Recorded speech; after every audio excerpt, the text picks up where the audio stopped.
Have you ever started boiling water for pasta and while you wait, you think, I'll just fold some laundry? Then you sit down for a couple of seconds to check your phone and suddenly someone is yelling that the stove is smoking and you run back to find that the water is completely gone. To your ADHD brain, you were multitasking, you were productive, but somehow time vanished and you didn't even mean to forget, but it still happened.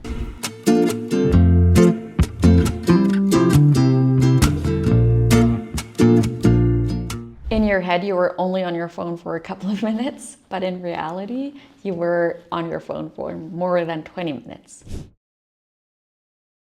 If you have ADHD, this is probably just not a once in a while thing. It's more of a daily occurrence and weird, frustrating. And this disconnection between how time feels versus how it actually works is called time blindness. It's a term that is used to describe the ADHD brain's shaky relationship with time and especially how we perceive, estimate, and manage time. Now, for neurotypical brains, time ticks more like a metronome. But for us ADHDers, it's way more chaotic. It might be more like jazz, unpredictable, emotional, and not quite in sync with the clock. So let's start with some basics. Timeliness is when your brain can't accurately track how much time has passed and how much time you might need for something, or also when something is coming up in the future. You might find yourself underestimating how long something will take. You might lose track of time during tasks. You might have a very hard time planning or sequencing events and being just constantly late, even when you try not to be. You get stuck in the waiting mode for hours and still end up late to the event. And it's not that you don't care about time, it's that your brain literally does not feel it in the same way that it actually passes, and which makes it so frustrating and oftentimes so misunderstood. It might seem like you don't care about an event, a date, meeting, whatever it might be. Now, if we look at the science behind timeliness, for us ADHDers, it's not just about attention. It affects executive functioning skills. And that is kind of your CEO of the brain, kind of telling you what to do, how you're planning, how to estimate time, how to organize and manage time. Now, dopamine, which is the brain's motivation and timing chemical, is often imbalanced in us ADHDers. And less dopamine means poor reward anticipation, trouble estimating time, and lower motivation to start or switch tasks. There's also something called the default mode network, which is basically the brain's network that kicks in whenever you're daydreaming or off task to kind of tell you you're getting off task, let's reshift our focus back to the task. And for us ADHDers, this network gets a little bit noisy, so it can really mess with our awareness of time and keeping our mind from wandering instead of locking into that timeline, locking into that task and noticing how long you've already been on a task or daydreaming away versus actually working on the task. Now, for time blindness, there are many different ways that it can show up. So let's take a look at some of the ways time blindness might show up in your life.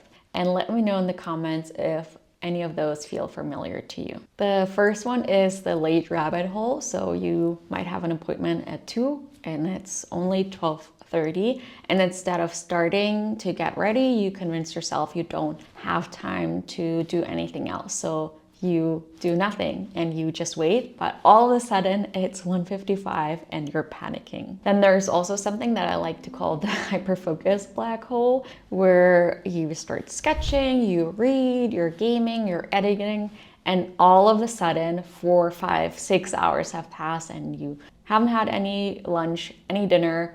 You might be late to dinner, you haven't replied to any texts, you missed meetings, and so on. And you had no clue that the time even passed. Another one is overcommitting time. So you might agree to go to a friend's party while you're also working on a very tight deadline without realizing that there is an overlap or realizing that you might not be able to do both these tasks. Because in the moment that you're committing to the friend's party, it's just really hard for your brain to hold these two future events in mind and estimate how much time each of those take. And then there's also just poor time estimation. So you might think that the school assignment, uni assignment, or work assignment might only take 20 minutes versus you've been working on it for 2 hours and you're still nowhere near finishing that task.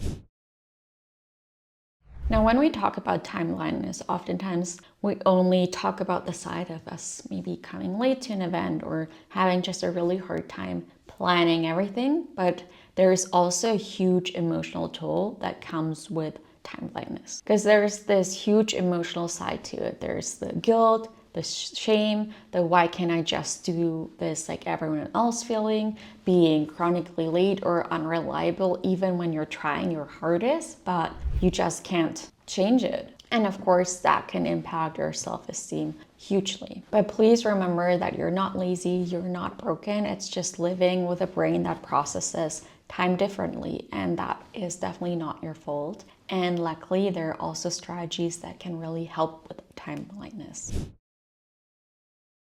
The good news is you don't need to fix your brain, you just need to learn to work with it. So let's talk about some tools that could be very helpful for you and have also been very helpful for me just managing my time better and not constantly feeling like I'm running late to everything or forgetting about everything. One thing that has really helped me is setting alarms that speak my language. So instead of just setting one alarm to leave for an event or that the Uber is here, I need to go to the train, you set multiple alarms. So set one for the preparation time to get ready for the event. Set one for leave time to actually leave the house. And then a final one for it's time to wrap it up, run to the bus or the train, whatever it might be. And if you set these multiple alarms, you can think of it as your future self's little nudges to keep going or keep getting ready. Because a lot of time, if we just set one alarm and we have 10 minutes left, a lot of times that seems like so much time for us. So we might start doing our taxes instead of getting ready.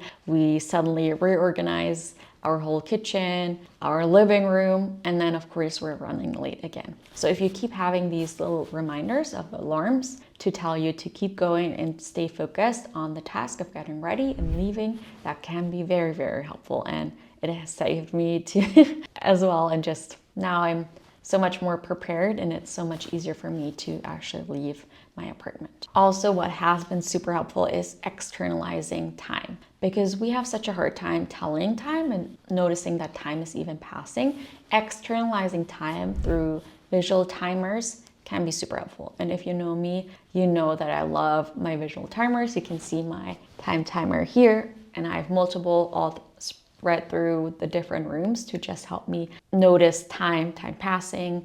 And I can set a timer when I'm in the bathroom getting ready or getting dressed in the bedroom and so on. You can also just make sure you have a timer on your wrist, or you have big analog clocks everywhere, or like clocks in general everywhere, to just notice the time and see the time. Another thing that can be super helpful is using time anchors. So start using real world anchors, like when this podcast ends, I will start cleaning, or after my coffee, I will reply to this email. And this helps you tie your task to something concrete. Like when this podcast or song ends, I will start X, Y, and Z. Also, what could be very helpful is blocking your time and not just your tasks. So you can try time blocking. Instead of writing a very long to-do list, you can block your schedule from 9 till 10, I will write my emails. From 11 till 12, I will start the introduction for the report. And from 12 to 1, I will have my lunch break. And this firstly helps you from just keeping drifting off aimlessly or starting 10,000 other tasks that you shouldn't be doing right now. And secondly, it also helps you to have a better understanding of how much can you actually fit into a day. Because a lot of times we as ADHDers, we try to squeeze so many tasks into our day that are never humanly possible to complete in one day. So if you also time block, you can have a better visual representation of how much tasks you can actually get done. And the more you do it, the better you will get and the more accurately you will be able to time block. And most importantly, if you're time blocking, don't forget to also time block any transition time that you might need. So transitioning out of your lunch break, or transitioning back into work, transitioning to a new task, or going to a different place. And the same goes for also blocking and scheduling in your breaks, because a lot of times we as ADHDers also forget to ever take breaks. So please make sure to also schedule in some breaks. Additionally, you can also use some time management techniques, like for example, the Pomodoro technique, where you traditionally work for 25 minutes and then take a 5-minute break, and you keep that cycle going for 4 rounds, and then you take a longer break. Now, personally, what I have found is that 25 minutes is a bit too short, because we as ADHDers already take a long time to transition into a task, to get used to the task, to open everything up and start our kind of focus time and attention time. So for me personally, what has really worked well for me and also many of my patients is that we set the time to like 45 minutes, 50 minutes, maybe even an hour, and then we take a break. So you can just try out what works best for you. Of course, if you're watching this video and you want to support your child, make sure you keep the work time just shorter, versus for adults, we're able to focus for longer periods of time, or just sit on our desk or stand at our desk for a longer period of our time. Also, super important, plan for the gap. If you think it will take you 15 minutes, give yourself 30 minutes, because ADHDers have a real time optimism, and we think we can finish things in a much shorter time than it will actually take. So usually a good bet is just doubling the time that you think a task will take. Also, in general, when you're planning, you can always build in kind of a chaos buffer to give yourself some grace, or if things aren't going the right way, or if you need to find that email again, that just gives you some extra time.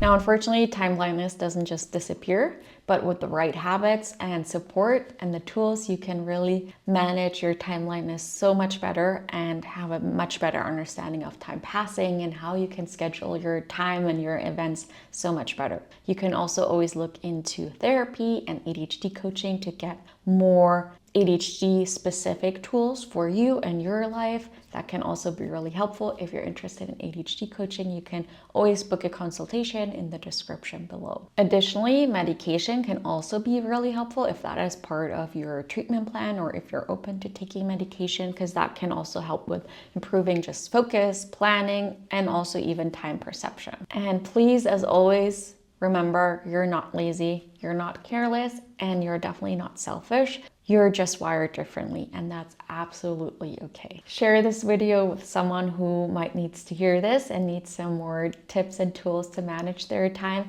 and comment your biggest time blindness moment or your favorite time hack down below in the comments. And don't forget to like, subscribe, because we're building a space where ADHD is understood, supported, and celebrated. Thank you so much for hanging out with me in this video, and now maybe go and check your stove. Bye!